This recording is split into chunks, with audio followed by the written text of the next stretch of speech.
Psalm chapter 95. Lovely psalm. Oh, come, let us sing to the Lord. Let us make a joyful noise to the rock of our salvation. Let us come into his presence with thanksgiving. Let us make a joyful noise to him with songs of praise. I like that. Joyful noise. A joyful noise. For the Lord is a great God and a great King above all gods. In his hand are the depths of the earth. The heights of the mountains are his also. The sea is his, for he made it, and his hands formed the dry land. Oh, come, let us worship and bow down. Let us kneel before the Lord our Maker, for he is our God, and we are the people of his pasture and the sheep of his hand. Today, if you hear his voice, do not harden your hearts as at Meribah, as on the day at Massah, in the wilderness when your fathers put me to the test and put me to the proof, though they had seen my work. What's he referring to here? Notice how the psalmist switches into the prophetic first-person voice of the Lord. And God says, here at the end of this psalm, when you hear the voice of the Lord, don't harden your hearts as you did at Meribah and at Massah. He's talking about that it was the same name here. It wasn't talking about two places. It was just one place with two different names. And it was the place where the nation of Israel grumbled because they had no water. And they actually were talking about stoning Moses. They were so hard-hearted and faithless. And on two occasions, they came back to that same place at Meribah, and God brought water from a rock to take care of the people at that place, even though the people were faithless and grumbling. And God says here that you put me to the test, you put me to the proof, even though I was showing you my signs every single day in the wilderness.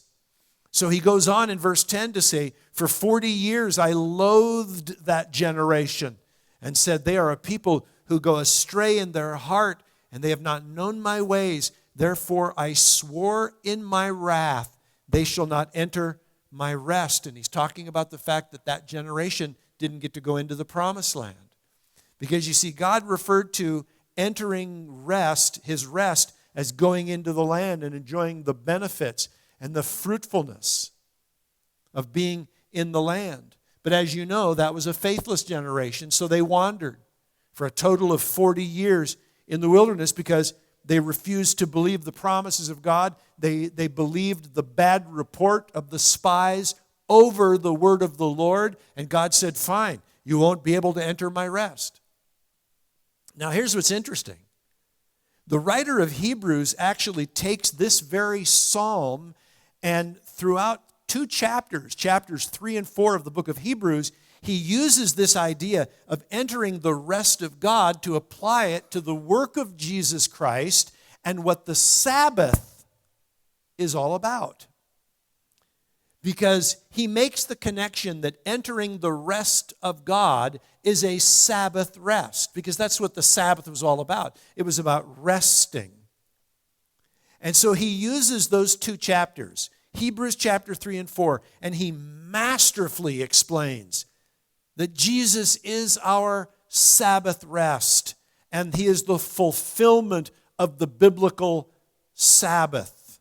And it is just such a beautiful picture of how we enter the rest of God. How do you rest? Well, I rest by putting my faith in the finished work of Jesus on the cross, right?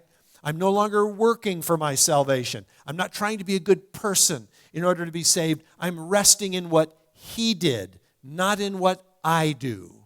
So I put no faith in the flesh, as Paul says. I put all my faith in God, and therefore I'm resting. I don't have to sit and wonder, am I saved? Am I not? I had a bad week, so maybe I'm not saved. No, none of that. There's no question about my salvation because I'm resting in what he did. And that is the fulfillment of the Sabbath. The biblical Sabbath was all about resting. And so Jesus is our Sabbath rest.